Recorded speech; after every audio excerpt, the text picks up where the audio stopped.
Hello and welcome into the Primary Residential Mortgage Armchair Quarterback. I'm Tony Lombardi with Drew Forrester from Drew's Morning Dish. You did it. I did. Good right? job. You did it. You've been practicing. All night. You've been practicing. Even with a bad hip, you still practice.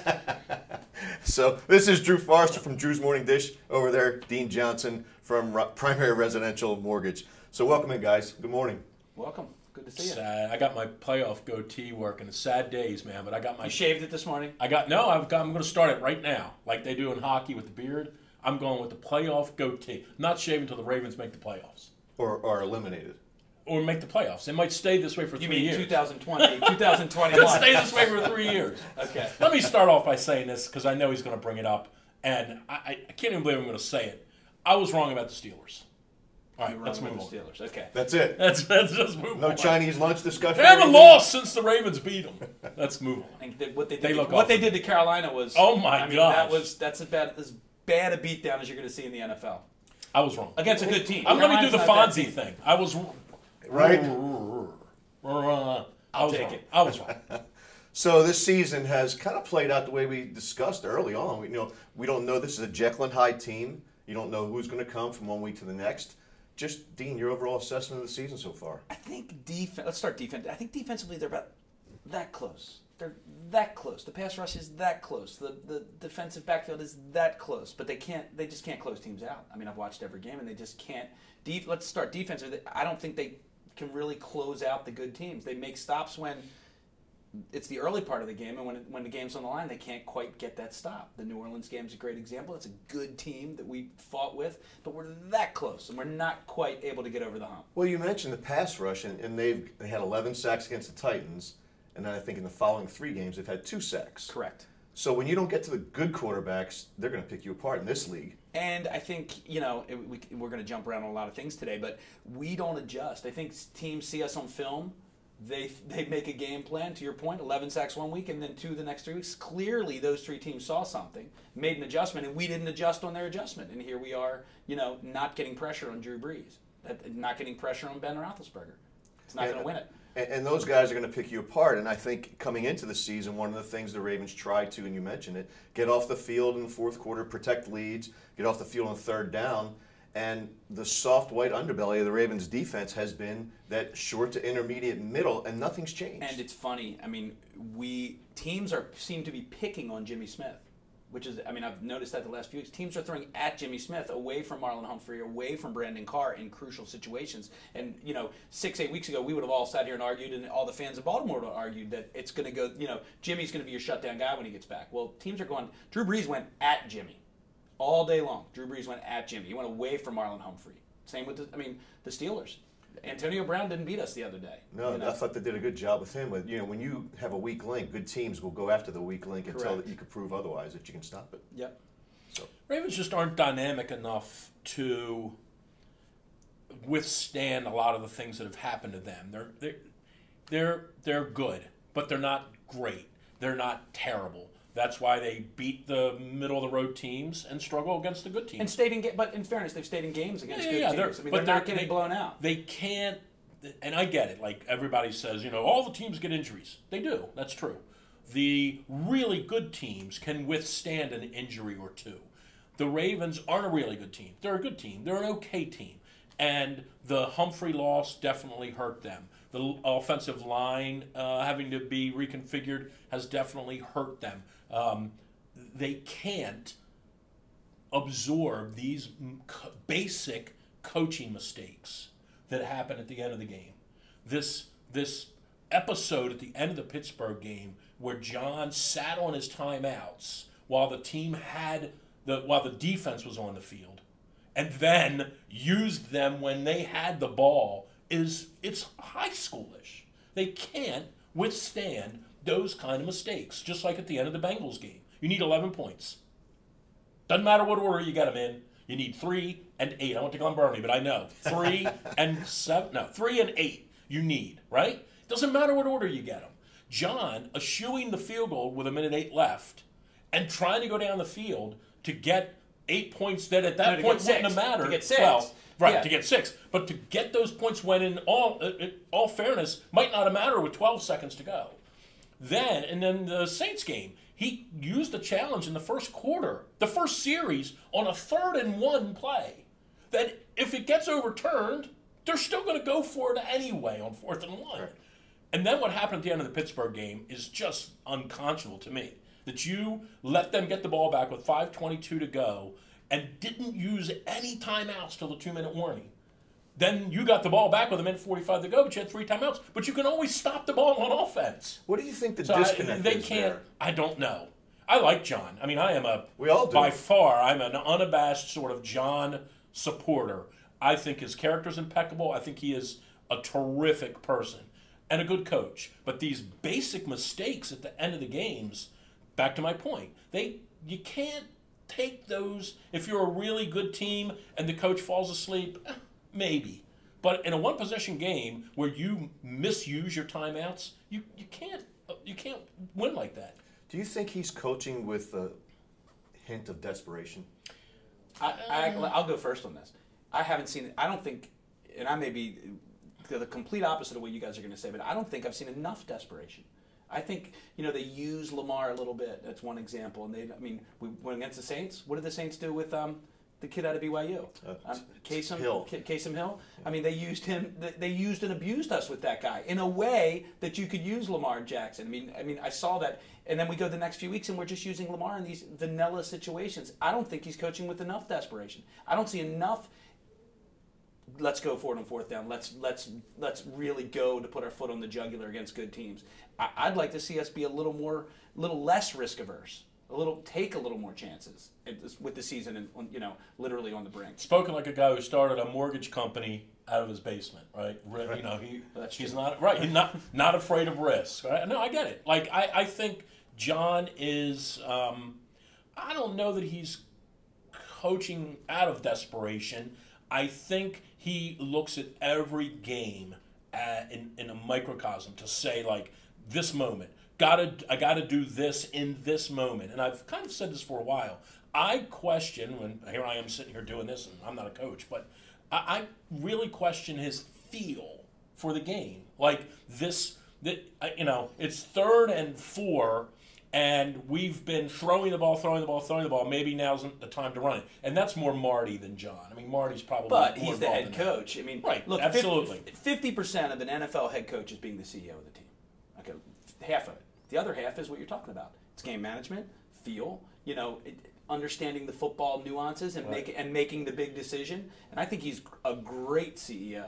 I think John's a great CEO, and I think that's why one of the reasons the ownership group has been so drawn to him and been so loyal to him. But I'm with you on the feel stuff. I mean, maybe it's because he wasn't a high-level player or a high-level offensive player. Because more of what we're talking about, mostly, we're talking about offensive things. I mean, most of our examples It's an are offensive league. Mm-hmm. Correct. Right. So, the fact that he doesn't have that offensive pedigree might be hurting him in certain instances. Because I believe he's a great team and coach manager, the CEO role part of it. He's been great at that. I still contend to, and this is really hard to put your finger on, and I don't have any specific moment other than maybe a body language observation. I still contend their insistence on plugging and pushing Jackson into the offensive scheme has aggravated Flacco. Now, to what degree that's taken away from his play, I don't know. But for all I know, by the way, there could be other offensive players who don't like it. I don't know. Marshall Yonda might not like it. Ronnie Stanley might not like it. I don't know. But Joe, because he's the most visible component, and because the guy coming in also plays his position, he's the one we're going to observe and notice the most. You know what, though, Drew? When I went to the Saints game, and my seats are right behind the visiting team's bench. I'm in the 5th row, right there behind them. You should be in the 1st row.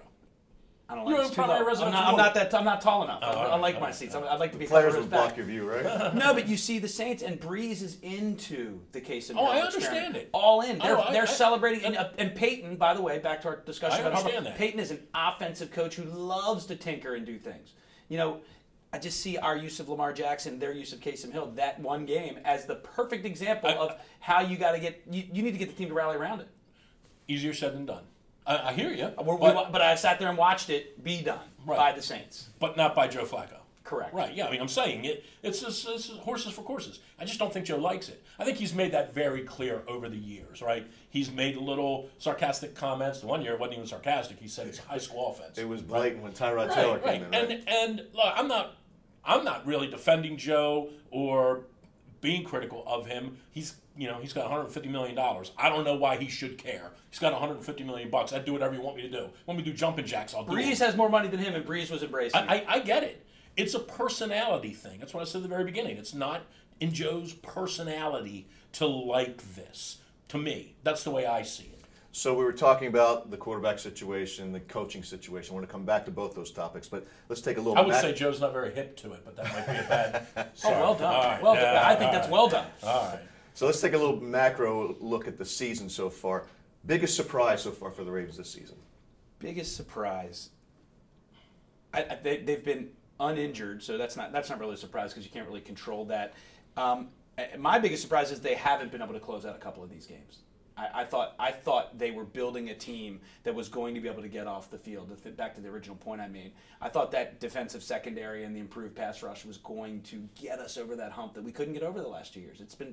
But it's been more of the same, and I thought the adjustments they made and the people they picked up were going to give them the chance to get over that hump that they haven't gotten over. That defense, that soft underbelly you talk about, because it is still a soft underbelly. Nothing's changed, really. It hasn't. I mean, the names have changed, and we are deeper. We're definitely deeper, but we can't get off the field. Jefferson seems to be a little bit better this year.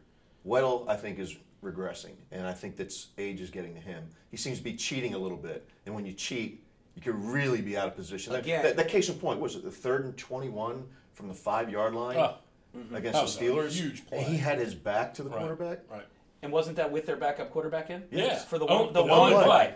The one play, One play. Right in the seam. Perfectly thrown ball, and the guy was way too wide open for that play. I think as the season goes, the biggest surprise is they lost to the Browns, and they scored 9 points. Like that, as the season goes, hey, look, at the end of the day, we all know this, right?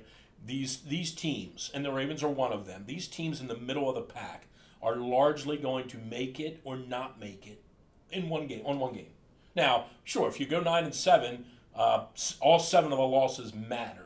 But the one that you lost, that you, air quotes here, shouldn't have lost, is kind of the one you look back on and say, holy cow. You could say the Saints loss where Tucker missed the extra point gets into that category, but losing to the Browns, that game could wind up costing them, much like the Bears game last year at home, kind of wound up costing them the playoffs.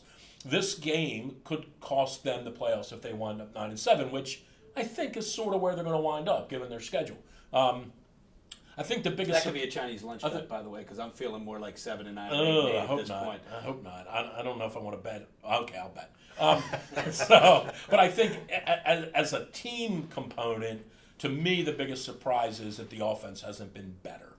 I just thought in general, and I know everybody's probably thinking, dude, have you seen the team with Morningweg as the coordinator? I thought the offense would be better, more dynamic. I mean, off the top of my head, 9 games. How many games have they scored 3 offensive touchdowns? Right now, off the top of our head, how many? Do you know the answer? I don't, but I think it's 3. Well, definitely it's the Bills. Right. And almost you don't count that, but we'll count it for the purposes of this argument. They definitely scored 3 against the Bills. Denver, maybe? They might have scored 3 offensive touchdowns against Denver. First time against the Steelers? No.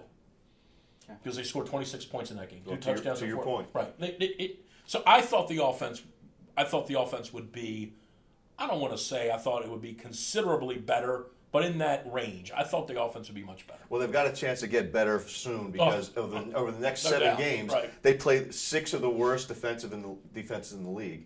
And Cleveland, to your point about scoring 9 points against them in overtime, they're the 31st ranked defense in the league. This is coming at a good time, right? If this turns out, no matter what happens, if Joe is okay to play or if Jackson comes in, this is happening at a good time. They're playing the Bengals, who are horrendous defensively, and the Raiders, who might come in with one win. Joe is, and I know Tony's got it for later in the segment, but if Joe is truly hurt, this is a much bigger discussion and a much deeper discussion about what outcomes we can reasonably predict or reasonably They should be able to beat the Bengals with either RG3 or Lamar playing. Wow. They should. The Bengals? Yes. The Bengals defense, you and I get a call. Well, you. I don't know where. I'm not sure where we play. But New coordinator, Marvin Lewis. Oh, right. And because they're playing the Browns twice, they hire Hugh Jackson, right. Which is hilarious, right? Hugh, come on in and help us beat the Browns twice. I don't know if you need that kind of help, but sure, I'll do it. You know, it was easier to beat the Browns when he was on the other sideline, right? No doubt. So my biggest surprise to date is that, kind of dovetailing on what you said, Drew, is their running game just hasn't got untracked. And they had a pretty decent running game last year. I thought that Greg Roman and Joe D'Alessandro did a great job with the offensive line. A nicked-up offensive line last year that started to gel about midway through the season. Maybe they're at that point again. We'll see. But I'm really disappointed in that running game, particularly Alex Collins, who just, to me, he's not decisive enough, and he seems to bail out to the outside, and they just don't have that team speed along the offensive line to free him up for some big gains. And I think they're the only team that doesn't have a run of more than 20 yards this season. And I hate to bring this up again. I hate to bring Joe up and throw him into the middle of this. If they were to become, by some stretch of the imagination, because it's not part of Marty's forte either. If they were to become a running team, and very few teams are in the NFL, but New Orleans does it pretty effectively because they have a good line and they have a great runner. If they were to become a team that, leaned on the running game, I just don't know how Joe adapts to that, right? Because Joe wants to throw the ball. I honestly think at this point, and maybe it's too early to do this, going back to Dean's thing about risk averse, I think it might be too early to do this, but I almost think the best way to do this would be to say to Joe, we're just going to run the hurry up the whole time and see how you can do with it. We're going to start it that way because Joe seems to flourish in that. That's been that way since day one with him. We see him plod up to the line, and it drives everybody crazy because he just kind of saunters up there. When they're go, when they're losing, when they're throwing, when they're risky, he seems to like that. And, I hate to cave into him, but better the devil you know than the devil you don't. And I would almost say... caving, though, because the best team, forget the best quarterbacks in the league. Green Bay does it with Rodgers all the time. New England does it all the time. New Orleans does it all the time. I mean, Peyton Manning, who's no longer around, used to do it all the time. Look at the common denominator there, though. I mean, they're all great quarterbacks. Right. And if Joe, to your point, and we're going to talk about this later, too, about what is going to happen next year with Joe and Harbaugh, I'd say... You're not going to have to worry about that here. Well, I love the idea because you got a big decision to make. So let's see if he can turn it around. That negates a little of the offensive line problems. A little bit, if you're going hurry up. By the way, I said the ball's coming out quick. I said after the Steelers game, the week of the Steelers game, I wrote at Drew's Morning Dish, if the Ravens lose this game, which they did, they should take the next 2 weeks to just give the team to Jackson and let him play the rest of the season. So I said this 2 weeks ago, and not because I'm a Jackson. I personally, I didn't really like the pick. I think we all talked about that. I didn't really care for the pick. I don't know if he's going to be a good quarterback in the NFL or not. No one does. The Ravens certainly hope that he is, and they think he is. That's why they picked him. But I would have said, after that Steelers game, I would have said, we'll take the bye week. We're going to give the team to Lamar. We're going to play the last 7 games. We'll throw caution to the wind. If we make it, great. If we don't, he's got 7 weeks of experience. John will be gone. We'll bring a new coach in. I thought all of the pieces fit nicely to just give the team to Lamar. Except for John. John wouldn't agree to that. Right. I mean, John wouldn't agree to it on the premise of, gee, I'm going to turn my team over to a rookie quarterback, and if we lose, I'm getting fired, right? But John also knows that if he gives the team to Joe for the last 7 weeks and they don't make it, he's getting fired. So I hear you. Ultimately, you're right. The coach would be the one to object and say no to this idea. Well, the hip injury might give them the maybe opening they've been looking for. Is that a good segue, Tony? So Joe saunters up to the line of scrimmage. Yeah, lips up. Yeah, he does saunter. It drives me crazy. I've seen you saunter up to the first. Saunter up to the tee box. But I'm not getting $25 million either, and the heat's not on. Just when we're playing for $50, you saunter a little bit. Yeah, but that's okay. It's golf. You're supposed to saunter. Okay. All right, let's start with you, Drew. Biggest disappointment so far this season. Phew, boy, biggest disappointment. Well, they haven't. The biggest disappointment, and this is the 35,000-foot view, is they're 9 games into the season. They had 2 first-round picks. Neither of them have made a contribution. That would be my overview. Mark Andrews, by the way, looks remarkable. Remarkable. He looks great compared to Hayden Hurst. So so that would be. I guess I would say it like this, and this is again something else I've written is right now, not next year, 2 years down the road, because we can't forecast that. Right now, would the Ravens have been better off taking Derwin James Absolutely. and some combination of Calvin Ridley or DJ Moore rather than Hayden Hurst and Lamar Jackson? So the answer is right now. Right. It's a definite yes. So my overview is the biggest disappointment is they had this opportunity last April, given their decision to move up and take another guy in the first round. They had this set up, this formula set up, and nothing has been accomplished with it. That would probably be my biggest disappointment. They've squandered 2 first-round picks this year. And I almost think that the way they handled it was a little bit of desperation, because I think there was so much pressure to improve the offense in an offensive league that if you had dialed the clock back to, say, 2004, 2005, there's no way Ozzie Newsome passes up on Derwin James. That's a total Ravens pick right there. I mean, he answers a lot. He addresses a lot of problems for that team. Like Ozzie said one time when they took Todd Heap with the 31st pick, I think it was in 2001, well, eventually you're going to need a tight end. And it worked out pretty well. Yeah. Eventually, you're going to need a safety. They took Ed Reed. And they could have taken Ridley and Moore.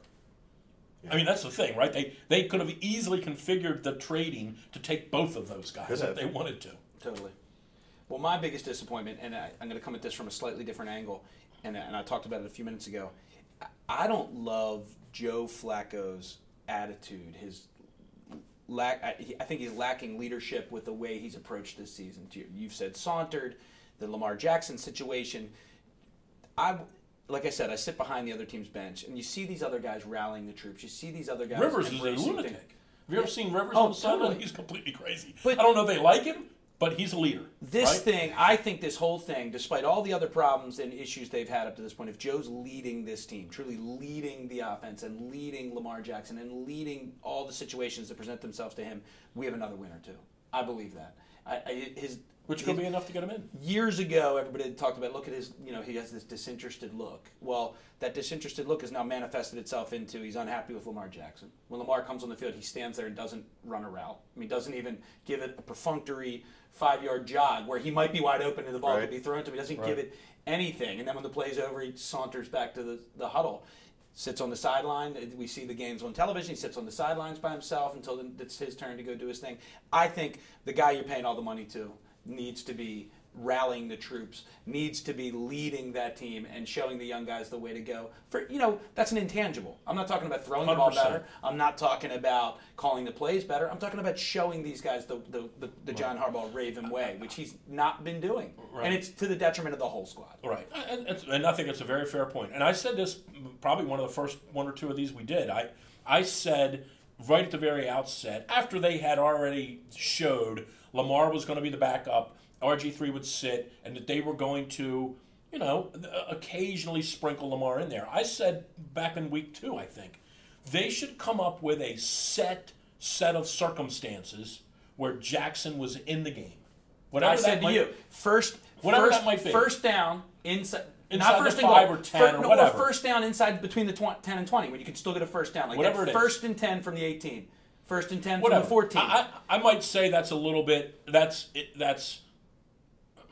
might say that's a little over the top as it relates to Joe. But I would also say that's the idea. Like anytime we're on the 5 or 6 yard line or 2-point conversion, Lamar's in, Joe, you're out, and Joe, we got to close the door. Come on in, have a seat. You're still going to get your $25 million. We're doing this with Lamar. If you don't like this and you're going to be a horse's ass, then you're going to sit, and we'll just have a fight, and it'll look terrible. Because when Lamar comes in, but that's what I would have done. When Lamar comes in and Joe doesn't show a little bit of effort, you're playing 10 on 11.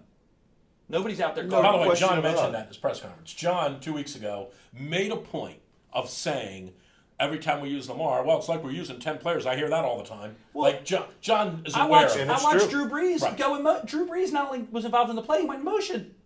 Now, we all know they're not going to hand him the ball, but he's involved. It's throwing a look, and Tony, you talk about this all the time. It's throwing a look at the defense that they've never seen before. At least with him in motion, they can see if they're in man coverage or if they're in zone. He's 6'6". The 1 time out of 10 when they don't guard him, you throw it to him and he catches it. He's 6'6". That's why I almost say you should take him off the field and just say, Joe, it's very clear by your actions, and let's be honest. Let's just have a glass of wine and let's be honest. You hate it.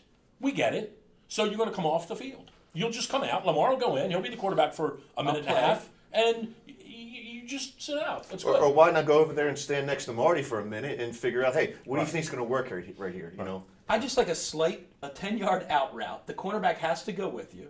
And you could run in that direction now. Now Lamar could run in that direction too, because with him standing behind the line of scrimmage, Lamar can't break off and improvise in that direction because now you brought a cornerback up to the line of scrimmage who's not guarding anybody. I seem to remember a play where Lamar went in motion, it was wide open. I still say that some of this, and again, it's easy to say this from 35,000 feet because we're not there, but I still say that some of this, to go back to your point about Joe, some of this goes back to coaching. And some of this goes back to years. Coach, setting expectations. Years of, not just this year, but years of allowing Joe to sort of ride the horse in whatever direction he wants to ride it. And John and Marty not being able to sit down with him and say, dude, you got to get with the program. You've got to be into it more. You should be wanting to catch a touchdown so that you can spin the ball or get a cell phone out of the thing.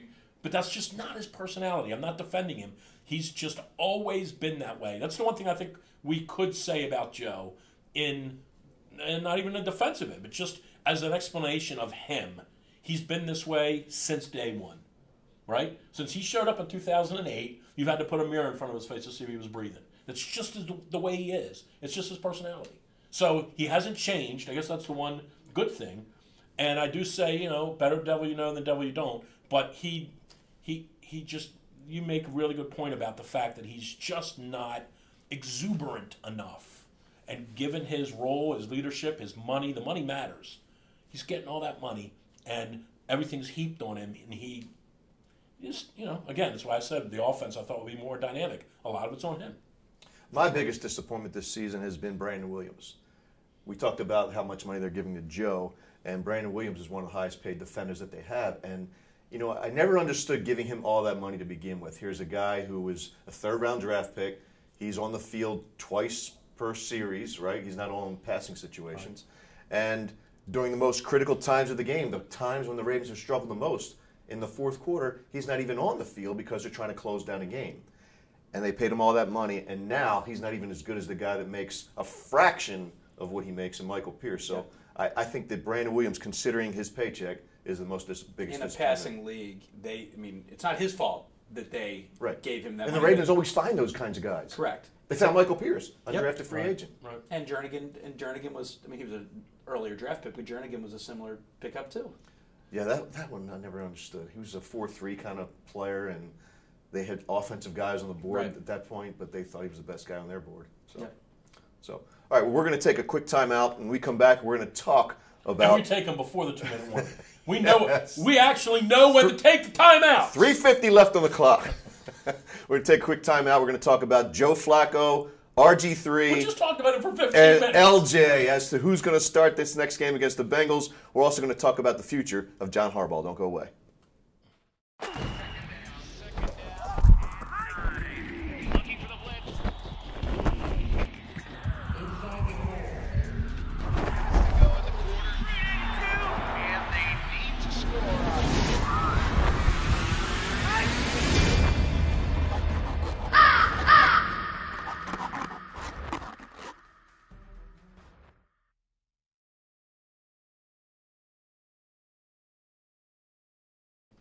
Welcome back to the Primary Residential Mortgage Armchair Quarterback. I'm Tony Lombardi here with Drew Forrester, Dean Johnson. Before we went to the break, we talked a lot about Joe Flacco, but I want to finish up that discussion, guys. This game against the Bengals, more likely than not, Joe's not going to play. More talk has been given, or focus has been given to LJ, Lamar Jackson, being the starting quarterback.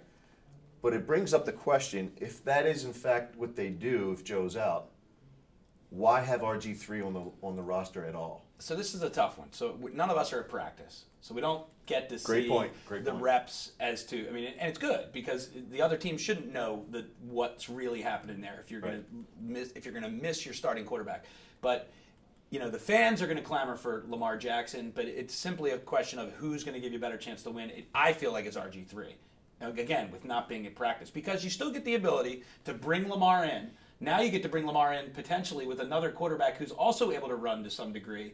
And we would just and maybe they'll throw the ball to RG3. That's exactly what was going to be my point. You can get even more exotic with these potential interactions between RG3 and Lamar, but you have to think that RG3 is a better passer in the regular offense than Lamar is. I mean, Lamar's had a couple chances to pass where, he had that one. Willie Snead in Willie Carolina. Snead wide open. It didn't even make it to his feet. I mean, it was pretty 7, bad. 8 feet short of his feet. You have to think RG3 is going to give you better chances to win. I do. I mean, again, without being at practice, maybe they've got something up their sleeve. They're seeing something with Lamar Jackson that we're not seeing, but forget the fans, forget all of us. I mean, if RG3 gives you a better chance to win, that's the way they have to go. And let's not forget, in this watered-down AFC, they're only one game out of the playoff contention right now. Correct. Things can change, and they play the Bengals, 32nd ranked defense. Drew just said off the air that we beat the Bengals with him at quarterback.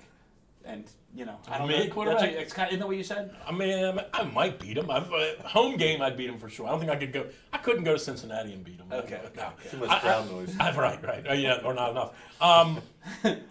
Here's what I would say. I would agree that overall, I think RG3 gives you the best chance to win, mostly or almost all, because he has the one thing Lamar doesn't have, which is experience in the league. Now, he hasn't really played that much in the last 3 or 4 years, right. but he's got experience, right? I think, and the Ravens are very good at this, right? They're very good at being coy about what's going on. They give the media 20 minutes to watch practice. They're very good at not having anything happen during that 20 minutes. So the media can go out there and watch practice all they want this week. They're not going to see anything because John will intentionally not have anything going on. I wouldn't be except at all. for the fact that Joe won't be practicing. He'll be there. He'll make sure 100%. He'll be standing there on the side, helmet on. 100%. Yes. But Okay. I think there's Crutches way to the side. Oh yeah, right. I think there's a really good chance that if they do this the right way, that they start RG3. That all week they're going to let everyone talk about Lamar. You're not going to really see anything in practice. They are under no obligation at all to tell anyone who's starting at quarterback. And they shouldn't. And 100%. Although the gamblers are going to be upset, but that. Other than that, when they put the injury report out, they'll list Joe as questionable all the way up until Friday. Then they'll downgrade him to doubtful, which is sort of the protocol that you have to do. Mm-hmm. Joe can't be questionable and then not play on Sunday. Like that would be taboo with the league. Right. So I can see all the arguments about it. To me, RG3 seems logical, but I get it. He hasn't been activated once this year. They clearly, on their depth chart, they clearly value Lamar more than RG3, or RG3 be activated and Lamar wouldn't be, right? So I think RG3 seems like the logical pick, but Jackson's going to play. Just based on their depth chart, Jackson's going to play. Yeah, I think if you're a guy like Harbaugh, and I think they're going to run the ball a lot. That's the one thing. I don't think they'll just say to Lamar, the read option. well, you're going to it's throw going to it. be either one plays. You're going to see the read option a whole lot, and we may be talking a week from now about, oh my gosh, Alex Collins rushed for 120 yards. Yeah, they're going to run the ball a lot. That would be my guess. I've heard it discussed, and I've seen it on message boards and different forums, and even on talk radio, that people believe that if you brought in Lamar Jackson to be the Ravens quarterback, let's say it's for the balance of the season, that this offensive system, this offensive brain trust is not the brain trust to get this guy indoctrinated into the NFL, that he's better off waiting until 2019. Your thoughts on that?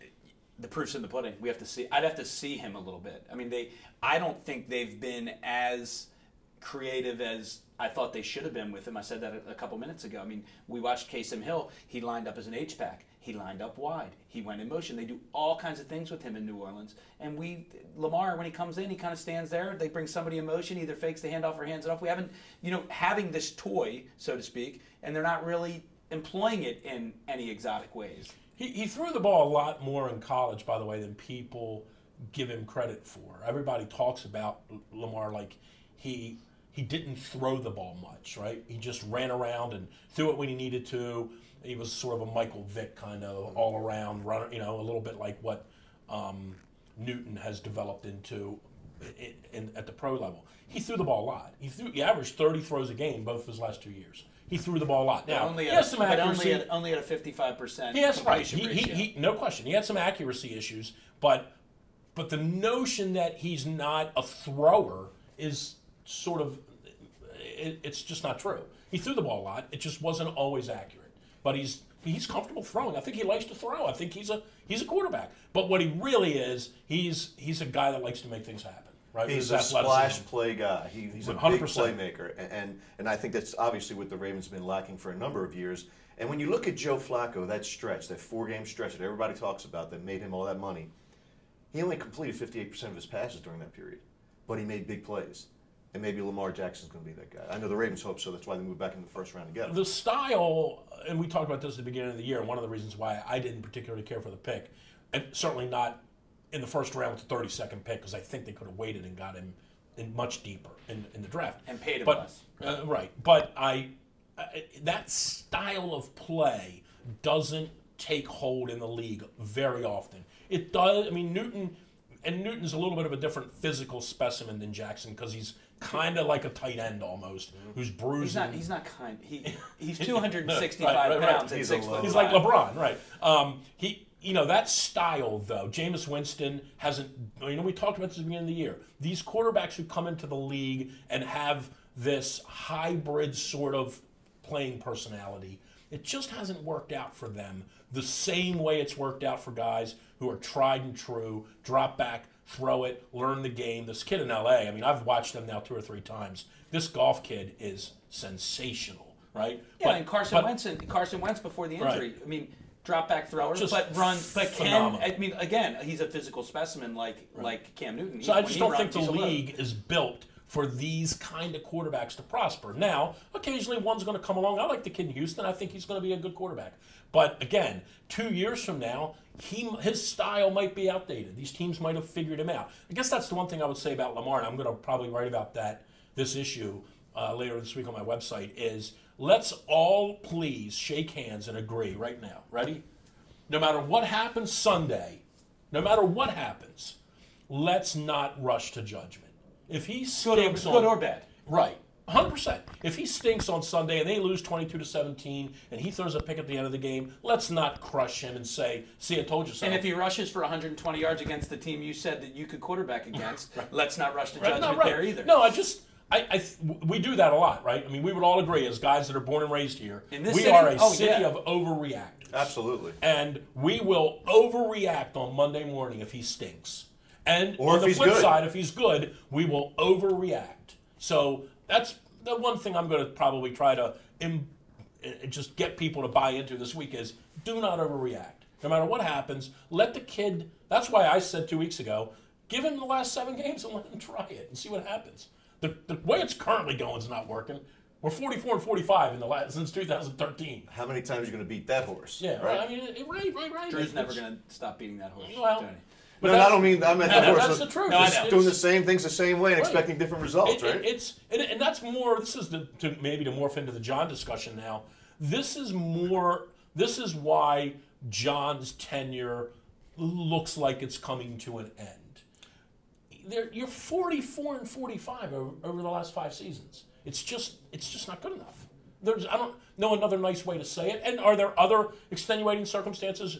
Joe tore his ACL 1 year. Steve Smith tore his Achilles. Guys got hurt. I get it. Other teams are trying too. But since they won the Super Bowl, they are a 500 team, and that is an undebatable fact. Are we into the Harbaugh discussion? We're into it because I think the agreed to amicable parting of ways, according to Jason. I don't think I buy that. 2 things I'll say. Either. Yeah. I think whenever you talk about a longtime coach in the NFL, and he's somebody that's been there more than 3 or 4 years, okay, you have to talk about the quarterback along with them. It's a quarterback-coach 100%. relationship. And so when you say 44 and 45, that's the combo of Joe Flacco Not and quite, Harbaugh because together. John missed some games. But Joe missed some games. I know that, but I'm saying you're right. that this era is a combined era of the two. Agree. Andy Reid's a good example. Had a great run in Philly. McNabb, right. Left. It just got stale. That's the word I want to use. It feels stale. Peyton to and me. Breeze, Tomlin and Roethlisberger. I mean, there's a lot, and Belichick and It Brady. just feels like this relationship of the two of them is stale. I think, by the way, that if John Harbaugh is let go, that he's coaching somewhere next year. He will be. If he wants to. If he wants to, right. he will be hired immediately, and we can debate what success he might or might not have, depending on where he goes. But I think this era is starting to feel stale. It feels to me like it's inevitable now. I'm not the one making the decision, but it feels inevitable to me that this era is going to end. And if Harbaugh goes, Flacco goes too. They'll release him out. I mean, the cap ramifications aren't as bad this year, and they'll start over from scratch. To your point earlier about bringing a regime that's going to embrace Lamar Jackson and try to maximize it and squeeze everything they can out of it. But it feels, as a fan who loves it, it just feels stale. It feels like everything is. Tony said it earlier. It's more of the same. Right. And trying to get new players, but it's more of the same. And I think Eric deserves, if this is, and I say if, I probably shouldn't say if because it's apparently going to happen, but I'll say if. If this is the way it's going to happen, and Ozzy's going to step out in December, and Eric is going to move all of his stuff into Ozzy's office and become the general manager, Eric deserves, as would anybody, the Orioles are going to go through this, right? Eric deserves, right? Yeah, maybe. It could be March and we might not have anybody. They need a president, a GM, and a vice president. Might not have a operations manager. Might could be Tim Beckham. But Eric deserves the right to pick who he wants to attach his horse to. He deserves that. And go for it. He deserves the right to say to Steve, look, I love John. In fact, both probably know this, Eric was one of the big advocates for John during the search. Absolutely. Eric really, really liked John from the very beginning. I remember asking him, He loved John. Who's the Harbaugh guy? Yeah, don't sell him short. Right. He's really interviewing well. Right. So Eric liked John 11 years ago. You liked your ex-wife, too, 25 years ago, right? I mean, It's a low blow. I did, too. Okay. No, not your ex-wife, mine. I'm sorry. I still like her, by the way, for the record. But you know what I mean. Times change, right? And Eric deserves the right to pick his people. If you're going to give him the football team, he deserves the right, in the same way, to your point, that the coach deserves the right to pick his quarterback. Now, this new coach might not have that luxury because they're going to have Jackson in for a year. But he'll be kind of, sort of a de facto number one pick anyway because he's not going to really play that much this year, right? We don't think. So that goes back to this cycle and this discussion about John. Some of it goes back to Eric, too. Eric deserves the right to have his coach in place and his quarterback. Now, Eric might have his quarterback in place because he might have been directly involved or was involved in the pick of Lamar. Again, I'm not a guy in the building. It just feels like all roads are leading in this direction. Now, to go to this story, this headline, which was awful, this mutual parting of the ways, that there is no such thing as that. It doesn't exist. You don't mutually get fired. You're firing me, and I'm not going to work for you anymore. But I'm not going to agree to quit before you fire me and give you the $5 million you owe me. Like that this story doesn't. You are correct. It was like it fake doesn't news. make any sense. It was like fake news. Not to mention, it's also a me, major tampering issue, which doesn't happen much. It's not like he has another situation already lined up. Are you telling me? Like in my business, somebody might go negotiate and have something set up, and we do mutually part. And they go to this new spot. Doesn't happen in the NFL. Right. Well, and you're not coming to me. Your business is different because it's not seasonal, right? You're not going to John right now in November and saying, "Look, I'm going to fire you in January." So why don't we okay with that. Yeah. Why don't we mutually agree that you won't work here next year? It doesn't work like that. Like that headline, and I don't think Jason La Canfora wrote the headline. I mean, he wrote the piece. The headline writer, it was an horrendous, and Jason did word it mutual parting of the ways. It was just terrible wording. John's not To me, it was quitting. sitting on the fence. John's not quitting. He had an out in case he wasn't fired, or in case the Ravens made the playoffs. I mutually decided to come back now. Right. There's one thing for sure. John's not quitting. John might not be back, and if he isn't back, he'll get fired. Is he coming back? No. No way. I don't think so either. No. Let's talk about the outlook for the rest of the season. There's 7 games to go. Ravens are 4-5. All losses. I'm done. No, I'm kidding. But you're thinking it though. I know you're Not all losses. As we mentioned earlier in the program, We're on different wavelengths. 6 of the 7 games are against the worst defenses, the bottom 6 defenses in the league. So they've got some firepower. Let's do it rapid fire, Okay. Tony. Rapid fire. Bengals at home. Win. Come on, no way. Yeah, they're winning. I got them as a win there too. They're Raiders at home. If they don't, They all we get have a fired. much different discussion. Everybody gets have to fired. And now you're 6-5, and guess what? We're talking playoffs again, right? So go ahead, keep going now. So they go on the road the following week to Atlanta, play the Falcons. That's a dead heat. I say loss. I'll say win. I say loss as well. See, I like the team. The follow-up game on the road, first weekend in December. They might The get Kansas City Chiefs. They might get 60 hung up on them in that game. There's no. That's a loss. Loss. That's a loss. Come back home, face the Bucks. I'm going to say that's a win, but I got news for you. They're going to have to score some points. They're not winning that game 17-13. No That's chance. that's the one thing. They're going to win the game. I mean, for purposes of sitting here, they're going to win Because the great Ryan Fitzpatrick's coming to town. No, that'll actually be about the time. If they've named Fitzpatrick the starter this week, he'll stink. I don't even know who they're playing. Winston will quarterback the next 2. He'll stink, and Fitzpatrick will be quarterback. We're going to have a bigger problem, by the way, guys, with Fitzpatrick than we will with Winston. Agree. They're going to win that game, but I'll tell you, that one worries me because we will have to score points in that game. We'll need to throw 30 up against them because that's the one thing they can do. They can go down the field. They had 500 yards last week against the Redskins and lost. Yeah. You mentioned his feistiness earlier in the program, going on the road after that to play the Chargers. No way. Well, that's my team for the Loss. Super Bowl. I think the Chargers are going to the Super Bowl. I like to see that, actually. I'm taking them. They got a very good defense. And Rivers... They got that guy named Derwin James. Yeah, he's Remember not him? bad. I heard about him. That's a loss. I like LA's chances to go to the championship. You didn't say San Diego. Good job. It's still hard to call them. It really is. It's hard. I run a pool, and the people send their picks, and they were at San Diego. And it's hard. I threatened to take that out. X.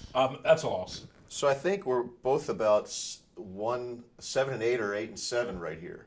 I think you I'm made 8 8 and 7. I think we're both 7 and 8. Then they play the Browns at home. They better win that one. They better win that one. 9 and 7. 8 and 8. 9 and 7. 7 and 9. I think they lose that game. Oh my gosh! Because at that point the season's in the tank, and now all the talk is about John Harbaugh's You mean future. the Baker Mayfield, Lamar Jackson? The showdown between Lamar Jackson and Baker Mayfield. Yeah. 2 first-round picks. Baker's going to win that one. I'll say they win. I think they're going 9 and 7. And then I don't think they're making the playoffs. And the headline will be, you lost both games to the Browns, and you missed the playoffs by a game. People in Cleveland are happy. Yeah. I don't think at 9 and 7 they're going to make it. No. I think the Titans are going to finish 10 and 6. You look at the Titans' schedule; it's pretty easy. Well, that win last week. This was the game. And that win last week was huge for them. No question. It just shows you how much of a week-to-week league this is. The league's You insane. watch the Titans against the Ravens, that team stinks. They're terrible. And they smoke the Patriots. The league is completely. It's Schizoid, it's schizophrenic. There's zero way that Dallas looked awful last Monday night against Tennessee. No way they go to Philadelphia and beat Philadelphia. With Philadelphia, their season was a little bit in the balance, and they beat them. Yeah. No, the league's crazy. That's the NFL. And that's our show. Not for long. For this week, folks. Tune in next week for the primary residential mortgage armchair quarterback. We didn't make a Chinese lunch bet. We'll get it next week. All right. Tune in for the Chinese lunch next week.